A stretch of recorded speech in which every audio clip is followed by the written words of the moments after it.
Saha study centre में आपका स्वागत है। हेलो दोस्तों, आज मैं एक्सरसाइज नंबर 5.1 पढ़ाने जा रहा हूँ। ये एक्सरसाइज नंबर 5.1 से पहले मैं चैप्टर 5 का बेसिक पढ़ा चुका हूँ। आप मेरे चैनल की प्लेलिस्ट में जाकर के आप देख सकते हैं। तो पहला क्वेश्चन हम पढ़ते हैं, देखते हैं क्वेश्चन क्या बोल रहा है। प्रत्येक किलोमीटर के बाद का टैक्सी का किराया, जबकि प्रथम किलोमीटर के लिए किराया 15 रुपया। इसका मतलब ये हुआ, प्रथम किलोमीटर अगर टैक्सी चलेगा तो उसका किराया फिक्स है। प्रथम किलोमीटर का किराया जो है वो फिक्स है, जो कि कितना है 15 रुपया। प्रथम किलोमीटर कहीं भी चले, टेम्पू 1 किलोमीटर क्यों ना चले, उसका किराया 15 रुपया लगेगा। अगर 10 किलोमीटर भी अगर टेम्पू चल रहा है तो पहला किलोमीटर जो चलेगा उसका किराया 15 रुपया ही लेगा। लेकिन 1 किलोमीटर चलने के बाद जब 15 रुपये लेगा, उसके बाद अतिरिक्त जब किराया चलेगा, अतिरिक्त किलोमीटर चलेगा तो उसका किराया लेगा 8 रुपया। तो बताना है कि ये एपी में है या नहीं। तो देखते हैं एपी में है या नहीं है, चेक करते हैं। सॉल्यूशन में देखते हैं, प्रथम किलोमीटर का किराया, प्रथम किलोमीटर का किराया बराबर 15 रुपया, और जब अतिरिक्त चलेगा तो अतिरिक्त किराया बराबर 8 रुपया। तो देखते हैं, प्रथम किलोमीटर चलेगा, प्रथम किलोमीटर चलेगा, प्रथम किलोमीटर का किराया 15 रुपया, 2 किलोमीटर का किराया बराबर, यानी 15 रुपया तो खैर प्रथम का रहेगा ही, लेकिन 1 किलोमीटर के अतिरिक्त चल रहा आगे, तो अतिरिक्त 2 किलोमीटर है तो 1 किलोमीटर तो 15 रुपया फिक्स है ही। तो उसके आगे आते हैं 8 रुपया जोड़ दिए तो क्या हो जाएगा 23, यानी 2 किलोमीटर जब चलेगा तो ग्राहक को, रिक्शे वाले को 23 रुपया देना होगा। 3 किलोमीटर अगर चलता है, 3 किलोमीटर किराया बराबर तो 15 तो रहेगा ही, 8 भी रहेगा और 8 भी रहेगा, तो क्या हो जाएगा 31 हो जाएगा। इसी प्रकार 4 किलोमीटर का किराया बराबर, 4 किलोमीटर का किराया बराबर 31 में प्लस 8 कर दिए तो हो जाएगा 39। तो इस प्रकार से हम देखते हैं। तो क्या आया, पहला किलो 15 आया, दूसरा आया 23 आया, तीसरा आया 31 आया, चौथा आया 39। इसी तरीके से लिखेंगे। हाँ, ये एपी के क्रमबद्ध में है। हाँ, यह एपी के क्रमबद्ध में है, क्योंकि इसका अंतर जो है, इसका अंतर समान है। जब इसका अंतर जब समान होगा तो समझ जाएंगे वो एपी में है। ठीक है, नेक्स्ट क्वेश्चन बोल रहा है, देखते हैं क्या बोल रहा है। देखते हैं 2 नंबर में क्या बोल रहा है। 2 नंबर में बोल रहा है, देखते हैं क्वेश्चन, आप बुक से देख लीजिएगा या मैं जो बोल रहा हूँ उसे आप नोट कर सकते हैं क्वेश्चन को। क्वेश्चन में किसी बेलन में उपस्थित हवा की मात्रा, जबकि वायु निकलने वाला पंप प्रत्येक बार बेलन की शेष हवा का 1/4 बाहर निकालता है। तो बताना है कि ये एपी में है या नहीं है। यानी इसका मतलब ये हुआ, ये समझिए कि बेलन में जो उपस्थित हवा है, ठीक है, और पंप के द्वारा प्रत्येक बार जो है 1/4 भाग हवा को क्या किया जा रहा है, निकाला जा रहा है। ठीक है, तो अब हम आते हैं, बेलन, जब भी कोई चीज बेलन का बना हुआ होता है तो आप मेंसुरेशन में पढ़े होंगे, क्षेत्रमिति में पढ़े होंगे 9th क्लास में, कि जब भी बेलन हो या सिलेंडर हो या कोई चीज हो, उसमें कुछ भरा हुआ कब आता है तो समझ जाना वो आयतन निकालना है। तो यहाँ पर आयतन देखते हैं, यहाँ पर क्या बोल रहा है, तो लिखेंगे बेलन में उपस्थित हवा का आयतन। बेलन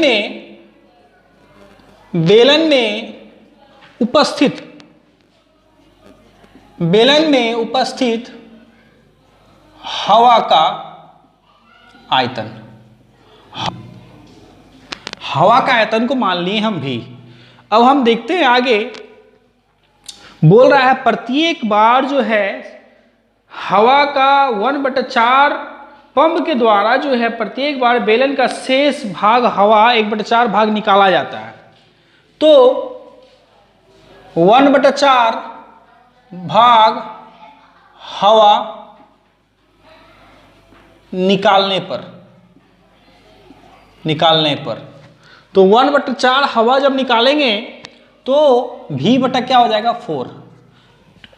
तो 1/4 भाग हवा जब निकालें तो वही V बटा 4 हो जाएगा। ठीक है, अब हम शेष हवा का आयतन बराबर, तो कुल आयतन तो V है, V में V बटा 4 घटा दिए, इनका जोड़ करेंगे 1 और 4 कैल्शियम 4, 1 का टेबल में 4 भी हो जाएगा माइनस V, 4 भी में से V जाएगा, बचेगा 3V बटा 4, यानी कि शेष क्या बच रहा है 3V बटा 4 बच रहा। फिर पुनः क्या करेंगे 1/4 निकाल लेंगे, पुनः 1/4 भाग निकालने पर 1/4 भाग जब निकालेंगे तो इसी में देखते हैं 3V बटा 4 में 1/4 निकाल लिए तो क्या हो जाएगा 3V बटा 4 जा क्या हो जाएगा 16 हो जाएगा, 4 जा क्या हो जाएगा 16 हो जाएगा। तो अब हम शेष भाग बराबर हो जाएगा 3V बटा 4 में घटाएंगे 3V बटा 16, तो 4 और 16 कैल्शियम 16, 4 का टेबल में 16 4 बार में 4 3 जा 12 भी हो जाएगा, माइनस 16 का टेबल में 16 1 बार में 3 को 3 भी हो जाएगा, 12 में से 3 जाएगा तो बचेगा 9V बटा 16, यानी यहाँ पर क्या बचा 9V बटा 16 बचा। आप देखते हैं ये एपी में है या नहीं, पहला माने V, दूसरा हो जाएगा 3V/4 और तीसरा हो जाएगा 9V/16। इसी टाइप से चेक करते हैं ये है या नहीं है, तो हम घटाने से देख रहे हैं, तो हम घटाते हैं, घटाने से ये लिखेंगे नहीं, ये एपी में नहीं है, क्योंकि इसका सारवंतर बराबर नहीं है, ये एपी में नहीं है, इसको घटाएंगे तो एपी में नहीं होगा। ये हो गया आंसर। नेक्स्ट क्वेश्चन नंबर 3 आते हैं, देखते हैं। अब 1 का 3 नंबर देखते हैं। क्वेश्चन है, बुक से देख लेना आप लोग को, प्रत्येक मीटर की खुदाई के बाद एक कुआं खोदने में आई लागत, जबकि प्रथम मीटर की खुदाई की लागत 150 रुपया है और बाद में प्रत्येक मीटर खुदाई का लागत 50 रुपया बढ़ जाती है। तो हम यहाँ पर देखते हैं प्रथम मीटर खुदाई में लागत 150 रुपया, प्रथम मीटर कुएं की खुदाई की लागत जो है 150 रुपया। ये क्वेश्चन जो है 1 नंबर के तरह, ठीक है, ये क्वेश्चन जो है 1 नंबर की तरह है। तो प्रथम मीटर कुएं की खुदाई की लागत 150 रुपया और यानी 1 मीटर खोदेंगे तो 150 रुपया, लेकिन 1 मीटर के बाद जो अगर एक्स्ट्रा कितना खोदेंगे तो उसका जो है बढ़ते जाएगा 50 रुपया। सपोज डेट एक मीटर कुएं को खोदेंगे तो 150 रुपया, 2 मीटर कुएं को खोदेंगे तो 150 रुपया पहला का, और अतिरिक्त 1 तो 50 जुड़ जाएगा, 150 में 50 जोड़ेंगे तो 200। इसी प्रकार से 3 मीटर अगर खुदाई करेंगे कुएं को तो प्रथम में तो 150 लगेगा ही, अतिरिक्त 2 हो रहा है तो अतिरिक्त 2 यानी 100 रुपया, तो 150 में 200 जोड़ेंगे तो हो जाए 150 में 100 रुपया 100 जोड़ेंगे तो हो जाएगा 250 रुपया। तो देखते हैं प्रथम अतिरिक्त खुदाई, प्रथम मीटर कुएं की खुदाई की लागत 150 रुपया और अतिरिक्त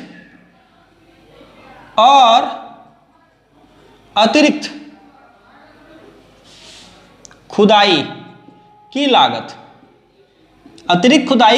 जो है वो क्या है 50 रुपया, यानी एक मीटर के अलावा अतिरिक्त जो खोदेंगे उसका 50 रुपया लगेगा। तो प्रथम यानी लिखेंगे 1 मीटर कुएं की लागत, सपोज लागत शॉर्ट टर्म लिख, लागत तो 150 रुपया, अब 2 मीटर कुएं की लागत क्या हो जाएगा, खुदाई की लागत, तो 150 प्रथम रहेगा ही और अतिरिक्त 50 तो हो जाएगा 200 रुपया। तो 2 मीटर खोदेंगे तो 200 रुपया। उसी तरीका से 3 मीटर कुएं की खुदाई की लागत, तो 200 में 50 जोड़ देंगे तो क्या हो जाएगा 250 रुपया।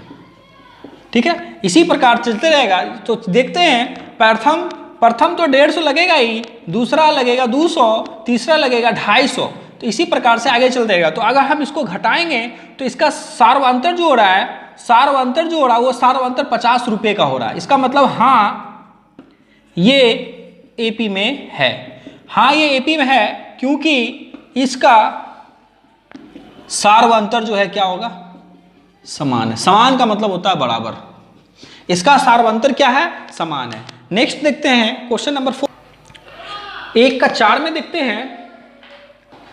1 का 4 को समझने से पहले सबको आपको समझना होगा चक्रवृद्धि ब्याज और मिश्रधन। क्वेश्चन पहले जान लेते हैं। 1 का 4 में खाते में प्रत्येक वर्ष का मिश्रधन यानी मिश्रधन का फॉर्मूला लगेगा, जबकि 10,000 रुपये की राशि 8% वार्षिक की दर से चक्रवृद्धि ब्याज पर जमा की जाती। तो बताना ये एपी में है या नहीं एपी में। तो देखते हैं। तो सबसे पहले हमको समझना होगा मिश्रधन किसको बोलता है। मिश्रधन उसे कहते हैं चक्रवृद्धि ब्याज और मूलधन के जोड़ को ही हम मिश्रधन कहते हैं। तो मिश्रधन के लिए डायरेक्ट फॉर्मूला होता है, यहां पर हम लिख रहे हैं मिश्रधन का फॉर्मूला। मिश्र नोट कर लेना है, मिश्रधन बराबर होता है मूलधन ब्रैकेट 1 प्लस दर बटा 100 के पावर समय। ये होता है मिश्रधन का फॉर्मूला। इसको अगर शॉर्ट में लिखेंगे तो A बराबर P into 1 plus R by 100 पे पावर T। ये मिश्रधन का फॉर्मूला होता है। बस इसी बेस पे आपको सॉल्व करना है। क्वेश्चन बोल रहा है खाते में, यहाँ मिश्रधन बोल रहा है, मिश्रधन का चर्चा कर रहा है तो मिश्रधन का फॉर्मूला लगाना है। क्वेश्चन बोल रहा है खाते में प्रत्येक वर्ष का मिश्रधन, जबकि 10,000 रुपये की राशि, यानी कि मूलधन यहाँ पर क्या है 10,000 रुपया। मूलधन बराबर यहाँ पर लिखना है मूलधन बराबर 10,000 रुपया। तो मूलधन बराबर 10,000 रुपया और यहाँ 8% दर है, यानी दर का मतलब R, तो दर कितना है 8% है। और बोल रहा है क्या कि बताना है कि इसका ये एपी में है या नहीं। तो एपी के लिए हमको क्या करेंगे, सबसे पहले लिखेंगे प्रथम वर्ष के लिए, हर वर्ष के लिए निकालना होगा। प्रथम वर्ष के लिए मिश्रधन, तो मिश्रधन का फॉर्मूला आपको नीचे हम लिख दिए हैं। मिश्रधन बराबर मूलधन है आपको 10,000, 1 प्लस दर है 8/100 पे पावर 1। ये हो गया आपको प्रथम वर्ष के लिए। कौन वर्ष के लिए, प्रथम वर्ष के लिए। अब हम दूसरा वर्ष के लिए निकालते हैं। तो दूसरा वर्ष के लिए जब निकालेंगे तो यहां पर वर्ष समय की जगह पे 2 हो जाएगा। तो दूसरे वर्ष के लिए मिश्रधन, दूसरे वर्ष के लिए मिश्रधन, तो यहां पर 10,000 तो होगा ही, 1 प्लस 8/100 पे पावर 2। इसी प्रकार तीसरे वर्ष का मिश्रधन, तीसरे वर्ष के लिए मिश्रधन, तीसरे वर्ष के लिए मिश्रधन, तो तीसरे वर्ष के लिए मिश्रधन मूलधन तो 10,000 ही होगा, मूलधन 10,000 ही होगा, 1 प्लस 8/100 पे पावर 3। तो इसी टाइप से आगे बढ़ते रहेंगे। अब ये पता करना है कि ये एपी में है या नहीं है। तो एपी के पता करने के लिए क्या करते हैं, इसको हम देखते हैं। तो एगो का आया 10,000 इंटू 108/100 पे पावर 1, एक हो गया। दूसरा देखते हैं 10,000 तो यहां पर भी हो जाएगा 108/100 पे पावर 2। अब यहां देखते हैं 10,000 108, सेम चीज 108/100 पे पावर 3। इसको अगर इससे घटाएंगे तो बराबर नहीं होगा, तो लिखेंगे नहीं ये एपी में नहीं है, नहीं ये एपी में नहीं है। क्यों नहीं है, क्योंकि इसका सार्वंतर बराबर नहीं है, इसका सार्वंतर क्या नहीं है, बराबर नहीं है। अब हम नेक्स्ट क्वेश्चन आते हैं, क्वेश्चन नंबर 2 5.1 का क्वेश्चन नंबर 2 बताने जा रहे हैं। क्वेश्चन नंबर 2 में क्या बोल रहा है देखते हैं। क्वेश्चन नंबर 2 में बोल रहा है दी हुई एपी के प्रथम 4 पद ज्ञात करना। प्रथम 4 पद यानी प्रथम 4 पद का मतलब ये हुआ, पिछला वीडियो आप देख लीजिएगा, A1 A2 A3 A4 यानी A1 A2 A3 A4 निकालना है। तो आपको पिछले वीडियो में बता चुका हूं, A1 बराबर सूत्र होता है A, A2 बराबर सूत्र होता है A प्लस D। देख लीजिए यहाँ सूत्र मैं लिख रहा हूं, सूत्र है A1 बराबर A होता है, A2 बराबर होता है A प्लस D और A3 बराबर होता है A प्लस 2D, A4 बराबर होता है A प्लस 3D। ये सूत्र मैं पिछला वीडियो में बता चुका हूँ बेसिक में, आप देख लीजिएगा।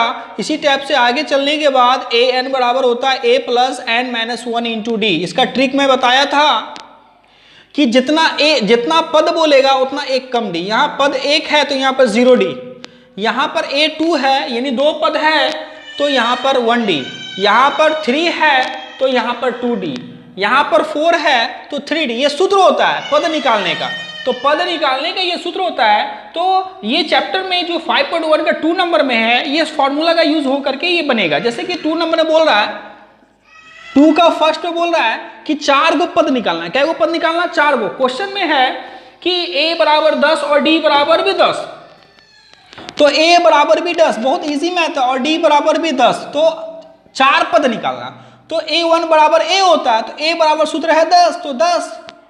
A2 दूसरा पद A2 का सूत्र था A प्लस D, तो A हो गया 10 और D हो गया 10, तो 10 और 10 क्या हो गया 20। अब A3 देख लेंगे, A3 A प्लस 2D, तो A हो गया 10 प्लस 2 इंटू D हो गया 10, तो 10 प्लस 10 दूनी 20, तो क्या हो जाएगा 30 हो जाएगा।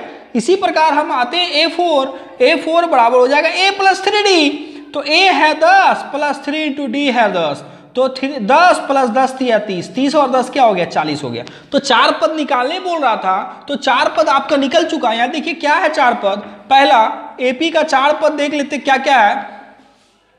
पहला है 10, दूसरा है 20, तीसरा है 30, चौथा है 40। ये AP का 4 पद है। ये AP का क्या पद है? 4 पद है। अब हम नेक्स्ट क्वेश्चन आते हैं 2 नंबर। हो गया ये आंसर, 4 पद निकालने बोला था, 4 पद हो गया। अब 2 नंबर में बोल रहा है A बराबर -2 और D बराबर 0, तो 4 पद निकालना। तो 2 नंबर में देखते हैं A बराबर -2 और D बराबर 0, तो 4 AP के 4 पद ज्ञात करना। तो 4 पद निकालने के लिए प्रथम पद आते हैं यानी A1 का मतलब A क्या -2। अब A2 का मतलब A प्लस D, A है -2 और D है 0, 0 ना जुटेगा ना घटेगा, 2 ही होगा माइनस। A3 बराबर सूत्र होता है A प्लस 2D, तो A है -2 प्लस 2 इंटू 0, तो -2 प्लस 0, 0 ना जुटेगा ना घटेगा, क्या हो जाएगा -2 हो जाएगा। A4 बराबर देखते हैं A प्लस 3D, A है -2 प्लस 3 इंटू 0, तो -2 प्लस 0, तो जुटेगा -2। यानी कि इसका मतलब 4 को पद निकालने बोल रहा था, 1 पद 2 पद 3 पद और 4 पद निकाल चुके हैं। इसमें प्रत्येक पद जो है -2 आ रहा है। तो ये AP बराबर -2 4 पद। क्यों? क्योंकि ऐसा, क्योंकि D यहाँ पर 0 है। अब क्वेश्चन नंबर हम देखते हैं 2। A बराबर 4, D बराबर -3, तो 4 को पद निकालना है। 4 को पद में देखते हैं, A1 बराबर A होता है, A क्या है 4, पहला हो गया। A2 बराबर A प्लस D, सूत्र है A क्या है 4 है, प्लस D क्या है -3। सॉल्व करते हैं इसको, 4 प्लस -3, 4 में से 3 जाएगा 1, तो 1 हो गया 4, दूसरा हो गया -1।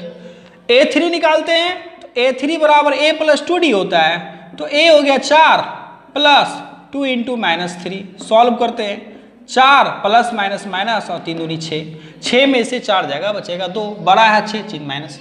अब A4 बराबर A प्लस 3D, तो A हो गया 4 प्लस 3 इंटू D हो जाएगा -3। सॉल्व करते हैं, माइनस प्लस माइनस 3 तिया 9, तो 9 में से 3 जाएगा तो बचेगा -5।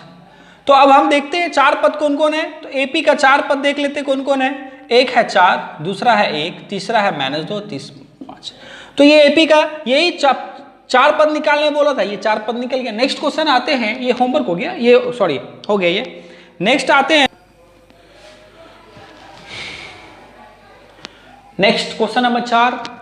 क्वेश्चन नंबर 4 में बोल रहा है कि a बराबर -1 और d बराबर 1/4। तो यहाँ पर 4 पद इसमें भी निकालना है। 4 पद का फॉर्मूला तो जान ही रहे हैं। सबसे पहले हम आते हैं a1 बराबर a होता है a का मतलब -1, a2 का मतलब होता है a प्लस d, a है -1 प्लस d है 1/2।